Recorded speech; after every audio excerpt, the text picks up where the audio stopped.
Let me paint you guys a picture. You're in the early 2010s, and your family has been graced with the gift of an iPad. You've never seen anything like this before, and it's almost as if a whole new world has opened up for you. You then learn that this new device has the ability to download games from an online store. Now it's really clear that a slew of opportunities await you. You're also a Pokemon fan, so naturally you look for any Pokemon games, not knowing what you'd find. To your disappointment, there weren't any Pokemon games. At least nothing official. However, there was something else. Not exactly Pokemon, but it looked close enough. With a unique and charming art style, as well as fun monster designs, of course you download the game, not knowing that you're about to play one of your favorite mobile games of all time.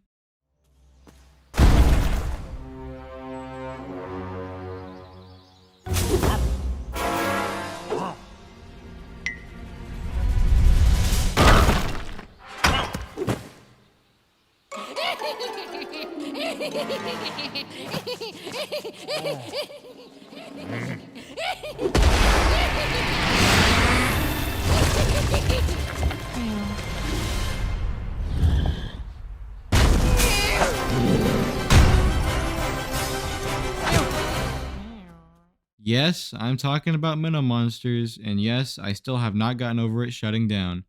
Oh shoot, was that a spoiler? Whatever.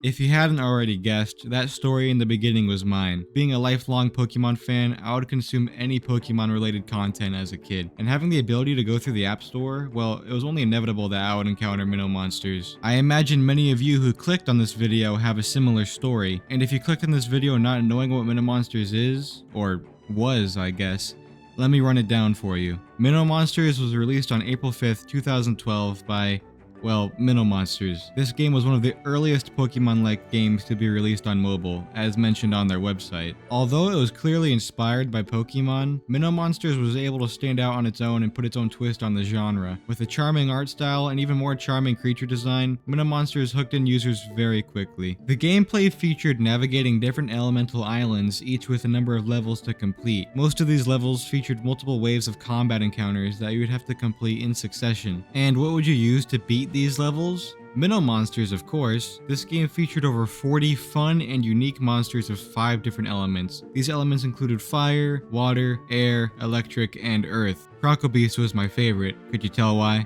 Most enemies you'd encounter took the form of the Grublings, little gremlin-looking things with variants across each element. You'd also encounter the occasional Mino monster that you could tame once you discovered them. After beating a level, you would be rewarded with multiple resources like gold, energy to fill your stamina bar, as well as hearts to heal your monsters. Combat was fast-paced and turn-based. You were able to upgrade your Minos with the gold you earned to level them up and unlock new skills and abilities. The story was pretty light, at least in the first game. Save the once peaceful Windward Isles from the vile Grublings by becoming the new hero that will restore balance. That was pretty much all the story you got when starting the game, which led you to picking your starter Minnow. You could choose between the Earth element Grunt, the Fire element Blazel, and the correct choice being the water element Crocoling. You progressed through the water, earth, and fire islands, beating up Grublings, taming new Minnows, and becoming the new hero the Windward Isles needed. One of the coolest things you could do in the game was collect the elemental stones that reside in each island to summon and tame their respective guardian monsters. Guardians and Mino Monsters are the equivalent of legendaries in Pokemon. These guys were so hyped to fight and tame, and they were pretty tough too if memory serves right. Hydrabis was the peak of monster design in this game for me. Mino Monsters was easily one of my favorite games to play back in like 2012 and 2013, and it garnered a lot of attention at the time as well. By 2015, the game had made around $10 million in revenue and was downloaded over 7 million times. This was the most prosperous time for the game and the Mino Monsters studio. There were apparently talks with Josh Buckley, one of the founders of the Mino Monsters company, about really ambitious projects like bringing Mino Monsters to TV and even making a film. While these ultimately didn't happen, as the funding was too demanding, a new era was ushered in for the game. After accumulating about $2 million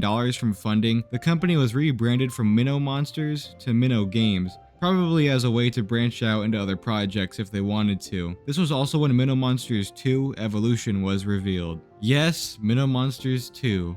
This game came out on October 7th, 2015, and pretty much replaced the first one and expanded on it on all fronts. You have a more fleshed out story that you follow throughout the whole game, although it was still relatively light. You have new islands to explore, new enemies and bosses to encounter, and most importantly, new monsters. I was pretty out of the loop on literally anything when I was younger, so I had no idea this came out until I saw it in the App Store, and I was like, oh hell yeah, this is awesome. Much like the first one, I played the heck out of Mino Monsters too. Most of the original game's mechanics and playstyle remained intact. After beating a level in this game, you were rewarded with a chest that could give gold, crafting resources, evolution items, special items you could equip on your minnows for unique perks, and also the elemental stones to summon the guardians. There was a new shop menu that allowed you to buy and open chests, get new monsters, and to craft resources like candy to tame monsters and potions to heal or replenish your energy. On top of that, there was also a brand new PvP mode, which I never really participated in, but there were weekly tournaments that rewarded top players with special monsters and items. You would bring in a team of 4 minnows and fight other players' teams to gain trophies and rank up. There were PvP quests to complete and banners you could earn to redeem cool rewards. From what little PvP I played, I remember it being super fun and the rewards being pretty worth it. The game had a pretty decent start in its first month, grossing over $1.7 million in revenue. Mino Monsters 2 received relatively regular updates at the end of 2015 going into 2016. There would be cool new seasonal events, a whole new island, new PvP events, and of course, new monsters to collect. If you were a Mino Monsters fan, you were eating good with Mino Monsters 2. That was until the game would seemingly receive its last patch on July 7th, 2016, exactly 9 months after its initial release. The update was just a bug fix, and the update before that one was almost 2 months prior. It seemed like there may have been some complications behind the scenes, because the game servers shut down that same year, indefinitely.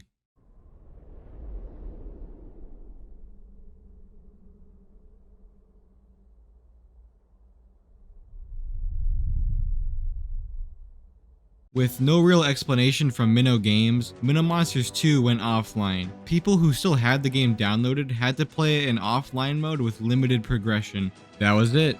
Servers off, lights out, Mino Monsters 2 had gone dark.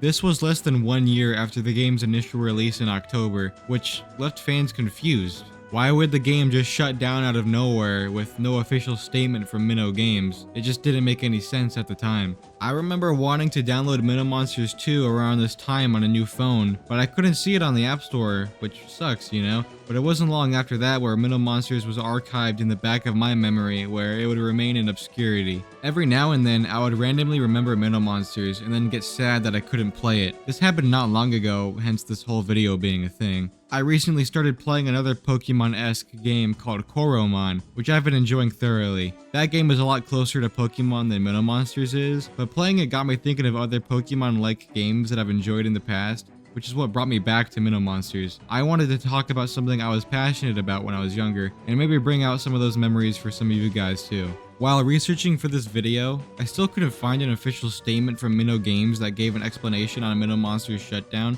I even contacted them via email to see if I could get a response. I wasn't actually expecting them to get back to me, which was a valid expectation because they didn't get back to me. It may have been better to reach out on their social media, but I probably wouldn't get anywhere that way either. But there are multiple reports saying that it was some game-breaking bug that ultimately led to the game's plug being pulled. Apparently Mino Games couldn't find their way around the bug and didn't have the resources and or staff to fix it, so they just took the game down and moved on to other things, such as their 2019 release of Cat Game. Alright. Followed by their 2021 release of Dog Game. And now, Mino Games is working on what seems to be their most ambitious project yet, their brand new RPG game called Dimensionals, which is their first major crypto project. Excuse me? Huh? Okay, alright. In all seriousness, these games are fine. They're just not for me. Cat Game and Dog Game are cute little collectathons. That's about it, gauging from the 5 minutes of Dog Game I've played. The Dimensionals is their upcoming project. It isn't out yet, but you can try and gain exclusive access to its alpha if you sign up for it. The gameplay looks more engaging than, say, their other projects. I'm just kind of confused on the whole crypto aspect of the game. Not typically something I like in my video games. It is going to be a free-to-play game though, so I might give it a whirl once it releases. If I remember to, that is. It's just so interesting to see the progression of the games following Mino Monsters. It's not like they completely abandoned Mino Monsters, they still acknowledge it, which honestly might make it worse that they likely know everyone wants it to be brought back, but they don't say anything about it. There are Mino Monsters themed cats and cat game. They still add the Mino Monsters tag to some of their posts. The game is all over their website and Minnow is still in the company name. So in a way they're honoring the game's memory with that, but why not just bring it back?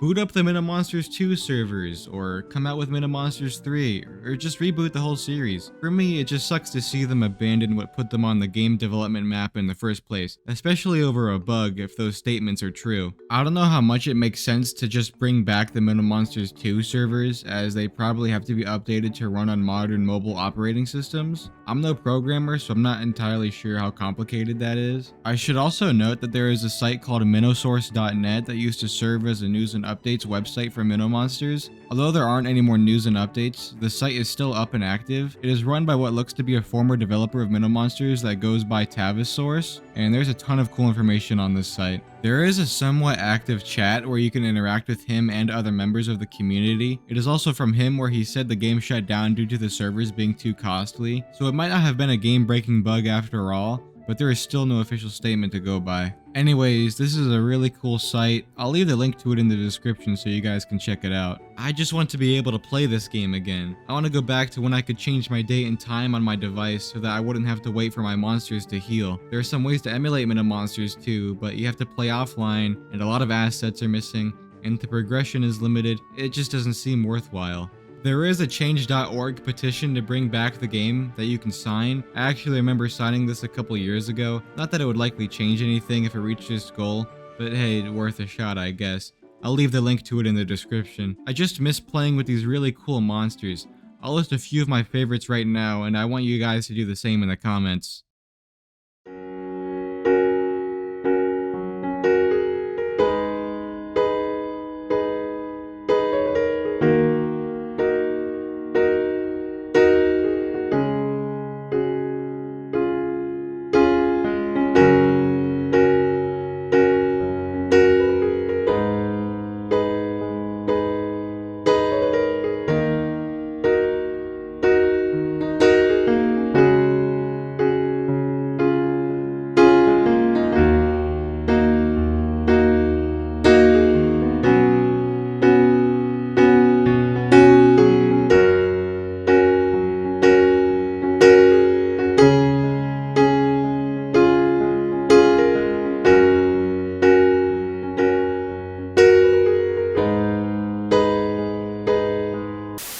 But yeah, that's all I wanted to talk about today. I really do hope that there's a potential future for Mino Monsters, but that seems very unlikely. Be sure to share your thoughts and experiences with this game in the comments. I'd love to see some other fans of this game speak up. But with that, be sure to like the video if you enjoyed it, and do consider subscribing, it would mean a lot to me. I have other potential Pokemon-esque game video ideas in the works, so stay tuned for that. I know Palworld just took the gaming world by storm. I still have to play it. I don't know if it's video worthy yet, but we'll see. Alright, I'm gonna leave it here.